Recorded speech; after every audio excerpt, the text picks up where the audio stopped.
Teammates, we are back once again. If this is your first time listening to the Move Swiftly podcast, welcome to the show. Great to have you. And to my regular listeners, you already know how I get down. I get right into the point. And today I have yet another fellow co-author of mine, the only one that has not been on this show, from the co-author of the book, The Six-Figure Athlete, turning your converting your skills into cash. The only author that has not been on the show yet is Miss Kendra Brim. I am in your DMs. You know, we've already chatted. We need to get you on the show. Okay, it's very important. But today I'm super excited because it has to be the right time, because I myself, Michelle, am starting now to look for certain players to do NIL deals with from a business perspective. And you are like kind of the guru and the like all the information, know anything NIL. And you know, I have you on my podcast and I'm super excited to have you. So with all that, Michelle, welcome to the show. How are you? I'm doing well. Thanks for having me. And I'm excited to chat about all things name, image, and likeness with you. All things name, image, and likeness. But I got to start off here, though, because you named the title of your chapter is something that struck a chord with me. It's an introvert in the sports industry.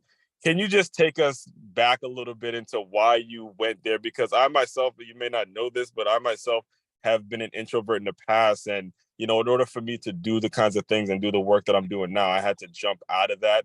And like you, I've learned through sports that, you know, I had to make sure that my voice was being heard. So can you speak on that a little bit? Yeah. I mean, you know, we're born introvert or extrovert. So I've been pretty introverted my whole life. Now, of course, there is a balance there, and it's, you know, going out and meeting people and talking to people, but definitely taking time to re-energize. And so when I founded NIL Network back in the fall of 2020, really starting to find my footing, not only to be more outgoing, but then also kind of just being an entrepreneur in this new industry. There's a lot of people around and a lot of people coming to, you know, have conversations. And I remember, now it's coming up on 3 years, but every little step I took was pushing the boundaries of my comfort zone, from being comfortable taking meetings to saying okay to podcasts, to where I'm today, where I can go and be confident doing speaking engagements and things like that. So it's been a challenge, but it's been a great challenge also to get myself out there. Right. And you told a story in your chapter about how, you know, when you played volleyball, and obviously for the listeners, you were a collegiate volleyball player, and the opportunities after college are very challenging. So I mean, I don't want to spoil it for the people that don't know it, or I would like for you to kind of speak on it a little bit. But you had to reach out to people. You had to reach out to people to get certain opportunities. So can you just speak a little bit about that as well? Yeah. So in the United States, there isn't, well, actually, I will say this now. It's a decade later since I have been a volleyball athlete, and there are some now professional organizations in the United States, a couple of them for indoor volleyball, and we have our beach volleyball tour as well. But really the opportunities a decade ago were to play internationally in Europe or whatnot. And the only ways to really do that were either to go through a tour around Europe, or at that point you could kind of just make your own recruiting videos and reach out to whatever clubs you could find the contact information for. So I went that route, and I made myself a little, kind of the same way that athletes in high school make their recruiting videos and send them to college coaches. I did a similar thing, sent it to a bunch of European clubs, kind of set up tryouts in a couple different places, went over there, and ended up in Denmark for a season. Yes. And so I don't know if you know this about me, but right after college, I became a college scout for a company named NSR. And a lot of what we did was female sports, and we would get the families to work with the families and, you know, create little packages, highlight tapes, and all those kinds of things, kind of that third party person. But I actually laid eyes on the player, unlike some of these other third party services that don't lay eyes on the player and they take the family's money. But we won't get into that conversation right now.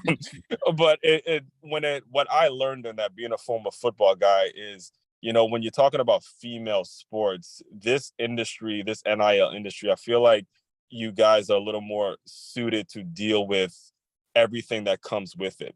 because you talk about a lot. There's so many variables and so many things that are constantly changing when it comes to how to navigate it, whether you're the business or whether you're the player. What would you say is a good first step for both the player and the athlete when they want to do business when it comes to NIL? Yeah, I actually think one of the things I'm most excited about NIL, even though there's been this kind of hyperfixation on all the transactions in the first couple of years, which makes sense because it's tangible, and that's what the media grabs all the headlines. This athlete gets a car, blah blah blah. But I actually think for female sports, for Olympic sports, like there is a huge opportunity there, and not necessarily from the actual compensation and deals that they're doing in college, but the idea that athletes are now incentivized to, build their personal brands, to engage with their communities. They're going to college, they are developing these professional skills, negotiating with businesses, building their networks. And once they get to the, professional level after college, should they go pro in their sport for volleyball, join, one of the volleyball leagues or whatnot, like they're going to have a strong, engaged community, understand kind of that sponsorship opportunity. And I think for the USA volleyballs and whatnot of the world as well, like those athletes are acting kind of as micro ambassadors even for those brands just because of their sport. So I think it's a huge growth opportunity that's not, directly on the transactions, but more what is the overall kind of picture of NIL and how has this shifted how people even view branding and whatnot. Yeah, well, I'm glad you mentioned that because I didn't even plan to get here this early. But when it comes to, we'll even use an example of like an Usain Bolt, right? And Usain Bolt, he turned pro at 16, and I recently just posted this on my Instagram. It was some bad deal that he lost like $12 million. But had it not been for the lifetime deal that he had with Puma, he'd be in the red. It was the fact that he has a lifetime contract with Puma running that makes it so he was able to bounce back. So if you're speaking to, like you mentioned, the Olympic sports, the ones that don't get necessarily 800,000 people showing up to a football game, right? You get those sports, and this is something I heard you actually mention on a previous show, is that you're teaching these athletes that aren't signing for these major media deals. These athletes now, you have an incredible opportunity to build, to grow, to figure out, okay, this might be a company that I can eventually work for and cut some sort of a deal. So this is huge when it comes to business and marketing and all those kinds of things as a college athlete. Yeah. And I think, of course, my lens is always going to come from the volleyball perspective, and specifically even more beach volleyball, since that's where I've been most recently, coaching in college and then working for USA Volleyball for a number of years. But like you look at Haley Harward, who played at USC and started with like an aqua hydrate partnership while she was in college, her senior year there, graduated out and now is pursuing professional beach volleyball, where she's in charge of covering all of her travel fees, all the tournament entry fees, coaching fees, all of this stuff now. What? Are you serious? Yeah, but is able to like re-engage that partnership with Aqua Hydrate, and at least now that piece of the puzzle is kind of sorted for these athletes after they graduate out. Right. Yeah. And that's, and honestly, that's really where a lot of the hangups used to be, is when you're done playing that sport, you don't know what you're going to do. You spent so much time playing that sport. And, when you're talking about trying to get internships and all those kinds of things, there are people that actually went to school to become doctors. They were pre-law, or they went to school to become lawyers or whatever, and they actually did that thing. But you went to school, you played a sport, you had no opportunity. So this is huge what you're doing. This really is huge what you're doing. And because I'm a resident of Florida now, I want to go back to one of the things that I read in your book, and not in your book, but in your chapter. This is 2020. It said, first the NCAA would vote to reform early January. That if nothing definitive came of that, the meetings in Florida own NIL bill was going into effect on July 1st. So because I'm in Florida, can you just speak on the differences when it comes to the states and the NIL rules, or just provide any kind of information you can when it comes to how they navigate that piece of it, because that's a major topic as well. Yeah. So California was actually the first state to pass an NIL law, but they put the effective date, that was in the fall of 2019, and the effective date would have been January of 2023, so this year. However, during COVID, Florida and a couple other states actually got in there and also passed their state NIL law, but Florida's was the only one that went into effect the following year, July 1st of 2021.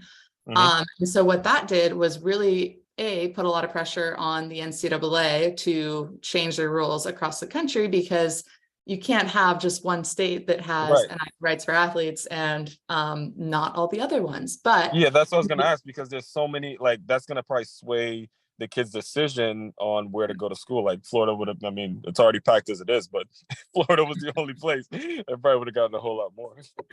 Yeah. And so, the NCAA was they had a working group for NIL that was meant to vote on the changes to basically their bylaws in January of 2021.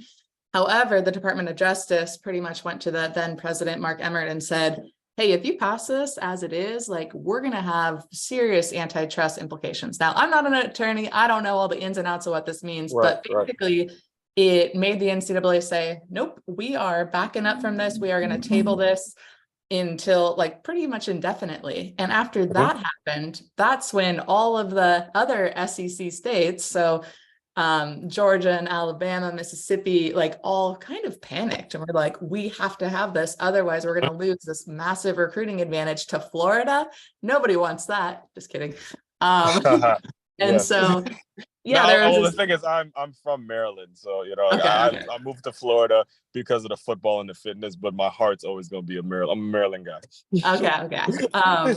Yeah, so there were a couple more, like, I want to say a couple dozen states that actually really, like, and this was the coaches and the university presidents, the athletic directors, going and lobbying their state governments and saying, we need this in place by July 1st. And if you don't pass something, you're going to cause irreparable damage to our programs, because we're not going to get recruits. And then hundreds of millions of dollars of loss for our state is going to be basically riding on your back. It was really interesting to see that pressure and how much college sports, like, really means to all of these states, because they did it. Like, they passed these laws that are pretty actually incomplete, but to go into effect July 1st, and then NCAA on June 30th essentially just threw their hands up and said, we are removing bylaw 12, which was their kind of amateurism around sponsorships and business partnerships, and kind of put their interim NIL policy in place. And here we are, 2 years later. Well, now I got to ask you too, because you also mentioned this in your chapter as well, because I look at it, I look at this thing and I could see where people don't like the NIL. I could see where coaches get really, really frustrated. And I believe you mentioned something about a coach coming to you at a speaking conference saying that it's the worst thing that happened to college athletics and all that stuff. So, and then you also mentioned on multiple occasions, get comfortable with being uncomfortable. Can you speak on the challenges that come with your position? And I gotta mention, you still work at San Diego State, correct? I actually left that position in January. So so you're full-time doing this now? Yep. Well, first of all, congratulations on that. Thank you. 1,000% congratulations on that. But yeah, can you speak on the challenges of this? Because I like I said, I'm not yet, my skin isn't in the game yet. I haven't actually made the deal yet, but by the time this comes out, that's probably going to change. But what I see, especially being from Maryland, is a girl like Angel Reese. And I hate to speak negatively on someone from Maryland, but I got to do it, because I look at her and I see her signing for millions and millions and millions of dollars. And I look at a Caitlin Curry, who is, you look at the two images. One is the type of person I would want my niece to be around, and the other is someone I wouldn't want my niece's ass all over the internet on bikinis and bikinis and making money, calling herself a Bayou Barbie. So can you speak on, I wouldn't like it, and you could agree to disagree on that. But my point is, can you speak on how I can see where it becomes a challenge when it comes to the coaches and trying to control these young college minds? Yeah. I mean, I do feel for the coaches, because it is a absolutely chaotic landscape. There's a lot of, there's a lot of tampering going on. The transfer portal, how that functions right now is not helping with all the A tampering. mess. Um, My goodness. yeah. And so, and it's a lot of smoke and mirrors as well. Like and I think there was even something that came out recently, a kid was promised, I think $100,000 and ended up getting 4,000 on the whole year. Right. Which is a Not huge only issue. that, but you also mentioned too that I think there was a kid who signed his entire, like he signed a contract and now he has to pay this company a residual for the rest of his life or something crazy like that. Oh, I don't remember that example, but I'm sure there is. Yeah, it's just been a chaotic Yeah. space. Like roster management for coaches is insane. They don't know who's coming back. And then we have even the COVID extra year is still hitting these rosters. And so coaches are just scrambling a lot of the time. And I feel for them, but at the same time, like it's not going anywhere. And I think coaches are doing themselves a disservice by not really kind of diving in and at least understanding what this landscape looks like and being able to talk about it at a high level and understand what their universities put in place for their athletes and resources and showing some kind of support for it. You don't have to love it, but you need to take a leadership role and not just, completely shut down about it because your players see that. And I think that, like at the end of the day, even if not all of them want to engage in it, which they don't, it's usually, 20% of all D1 athletes, I think, have participated in any capacity. So we're not even close to half of them. Oh my But goodness. for those that it's important for, like, do I want to play for a coach that's going to put me in the corner if I am, going out and getting some different opportunities to make some cash and networking? Like, come on. Right. I hear you. I hear what you're saying because it's almost like social media. Like I coached high school football. I hated social media, but I had to adapt. You had to adapt to it. You know that the kids are going to be, even in a loss, the kids are going to be posting whatever they did the Friday night and it's their time. And I hear what you're saying. And for any coaches that are out there listening, I get it. I 1000% get it. You don't want your players getting too big, but in order for you to actually coach them, you got to adapt to what's going on. You have to adapt to what's going on. I think Jason Brown said it best to where not every player is going to be Caleb Williams. Not every player is going to be Blake Corum. Not every player is going to be signing for millions and millions of dollars. You can actually help these young ladies and these young men just figure out what it is they're going to be doing. What's their dream situation? Their dream situation isn't going to be playing for you. They're not going to be playing for you for the rest of their life. So you have to figure out, what are they going to be doing once they're done? And that is the part where I think they can at least be a conversation about that. Yeah. And I think there's also been a lot of like whispers around, or not even whisper, there have been headlines. Oh, this is going to destroy the locker room and team culture. Yep.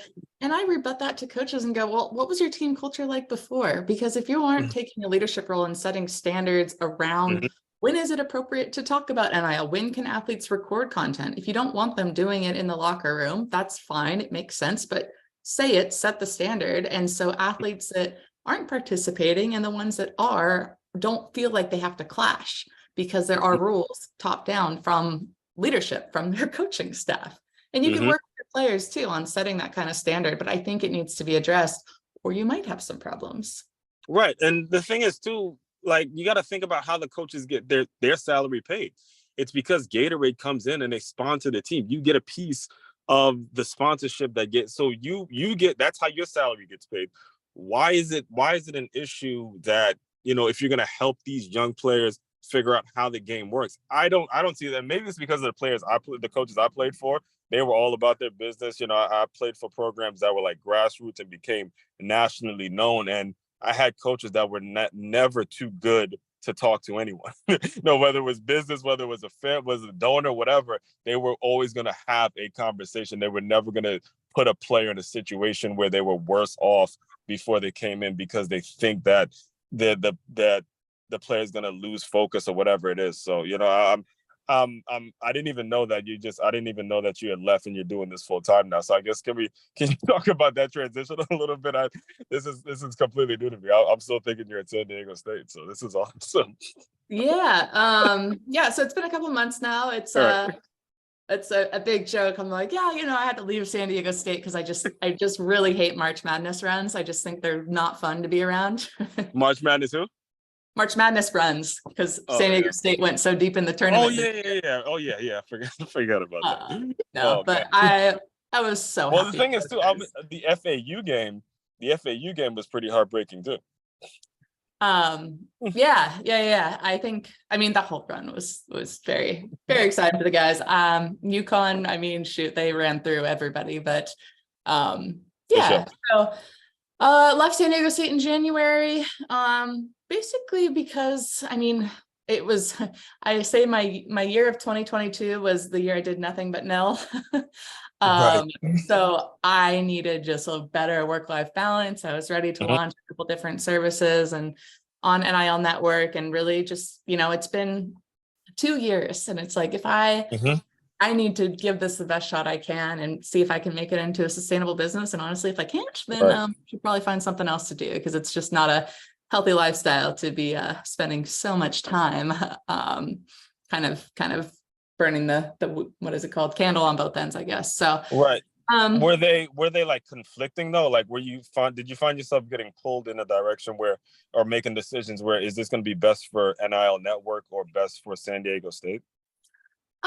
Not really, because I think like everything I'm doing with NIL network. Yeah, that's what I would think, right? Yeah, trying to put it like in the best place to help the athletes and help administrators and everyone like that. The only thing that potentially would have been a conflict, like I launched the NIL Verified Network, which is basically a group of service providers that have been vetted by a third party and are doing good work in the space, like credible service providers. And I try to promote them, support them, educate, all that kind of stuff. And some of those partners were overlapping with San Diego State. And I'm like, I don't think it's a conflict of interest, but like from the optics of it on the outside, that could potentially look kind of weird, but I don't know. I think it would have been fine. I was just ready. I also was ready to, not work in an office anymore. I like working from home and kind of controlling my schedule and location and all that fun stuff. So it's been great so far. Amen to that. So I mean, you just mentioned it. So what's the future look like? What's the services and resources that you can offer, especially someone like myself who's going to be kind of new to the space? Yeah, so the first thing for myself personally is I'm leaving on flight tonight. I'm going to Costa Rica for 10 days. So heck yeah. Yes, amen to that. So once 10 days goes by, forget work and all that kind of stuff. Enjoy Costa Rica, man. That is a trip right there.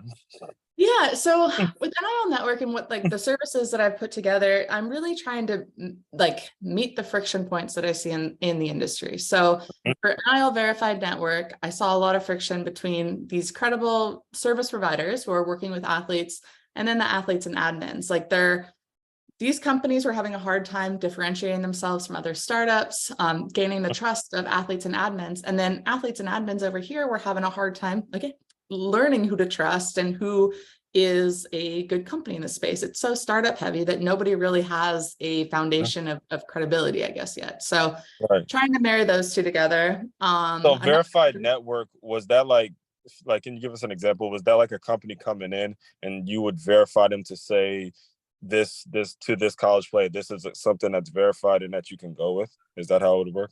Yeah, so it is for NIL service providers, which would be, all of your your sports agencies, management agencies, marketing representatives, digital marketplaces, tax consultants, financial planners, blah, blah, blah. Like there's a huge kind of bunch of sub industries that fall under the NIL umbrella. Right. And I've partnered with a attorney who's a former compliance director, and him and I put together kind of this business verification process, which he looks at all the things you'd imagine would be in a business verification. Like, what state are they registered with? Are they in good standing? Who are their employees? Are they, good people? And then he also looks at their standard contracts or terms of use, any legally binding document that they're asking athletes to agree to and sign into to make sure that they're fair and equitable for athletes on the other side. Yeah, and so that's process, and then they get like an NIL verified, essentially business report that's part of their profile on NIL Network, really just to increase transparency in the space and to make sure that I'm lifting, promoting, marketing, all those fancy words with the companies that are legitimate and authentic and are doing good stuff. So I launched that a couple months ago. I've got 8 companies currently listed. I'm on board another 5 or 6. And I just brought on actually my first kind of employee to manage that program because I have been bottlenecking it over the past couple of months. Well, no, I remember it kind of brought me back to the chapter. You were talking about how you have to let interns go and stuff like that, how challenging that's been. Because I honestly, Michelle, I couldn't imagine trying to tackle this entire industry by myself in terms of, you talk about being a solopreneur. It's so many variables in it. So kudos to you on that for sure. Thank you. Yeah, so many variables, and it evolves so quickly too. It's not just like a set industry where you're like, all right, I just got to learn everything that's going on in this industry. It's like every week is like, this state law got changed. There's a new federal bill over here. Oh, this school's in trouble here. And you're like, God, like, can we just slow down a little bit, guys? Like when a parent sees that all they see on TV is Blake Corum, $1 million for this. Like, that's all they see on TV. So they come to you like, how we get that? How we get that? How we get, like, you know what I'm saying? And that gets everyone so excited. I'm like, yo, that's Blake Corum. You're not Blake Corum. Okay, that's 1%. You're not, if you listen to it, you're not Blake Corum. 99.9% of you guys out there are not going to be as good as Blake Corum. I just got to keep it all the way 100 with you. All right. Yeah. And that's something, like, I think that a lot of current college athletes who weren't necessarily prepared to take advantage of NIL opportunities, July 1st, 2021 went into effect, and they see this kid gets a car, this gets $1 million, and they're going, where's my NIL money? Like, I would like a deal, please. And you're like, that's not really how it happens. It's a marketing campaign that the business wants a return on investment. Like, so that's been something to walk back. And I think that the messaging overall in NIL is something I'm trying to shift a little bit, because it's just not the reality for most athletes or businesses. And I don't think it's hurting kind of the growth of the industry, because athletes are going, well, if I don't get $1 million, I don't want to participate. And local businesses are going, well, I don't have $1 million to spend, so I'm not participating. And you're like, that's not the reality that's going on. It doesn't need to be like that. It's oh man, yes, please. And please, I'm with you. I am down to help, because you said the right word, the messaging, man, the messaging. And I think back to when I was a college player all the time. Whenever I talk about this stuff, I was a walk-on. I played for 2 different programs. I tore my ACL, went from D2 to D1. I worked in between at a gym. I worked in between those 2 years. And now, if I had this, man, I'd be out there just grinding with, like, all the fitness people getting hit. Look, I tore my ACL, man. Let's do a little deal where I do some promo for you. Like, and again, I'm a D2 walk-on. So, my mindset would have been, let's get paid, because I know I'm not going to the league. I know I'm not going to play in the NFL. So let's rock this thing out for sure. Yep. And it's taking advantage of the attention while it's on you. Yeah. So I keep cutting my back. Yeah, you just get me so excited because of the way you're talking. Like, what's next? Let's talk about what's next, and then I'll let you get out of here. I want to be respectful of your time. So launched NIL Verified. I also, and this is something you might be interested in, but I have a basically NIL accelerator course. It's set up as like a half-day seminar, so it's 4 hours. It's very long, but I've gone through about 4 cohorts of that now, and it's been great. Like, I've had club coaches in there. I have people who just want to get into the industry, either because they want to found a company or they want to position themselves for some sort of NIL career, whether that's on the admin side or the industry side.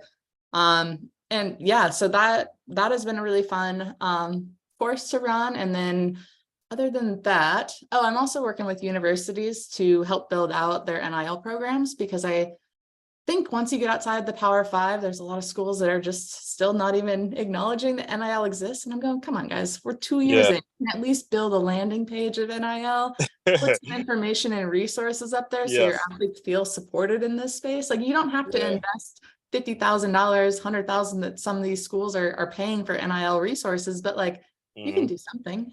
You could do something. So helping, but I think it is an overwhelming project, because, I've been in this space for 2.5 years now, and I'm still overwhelmed by it. So I'd imagine for, somebody within an athletic department to say, oh, I'm going to take on building on an NIL program. Let me even understand what that means or what is expected of that. So I'm building out basically strategic roadmaps for these schools of what they can put together kind of based off of their budget and whatnot.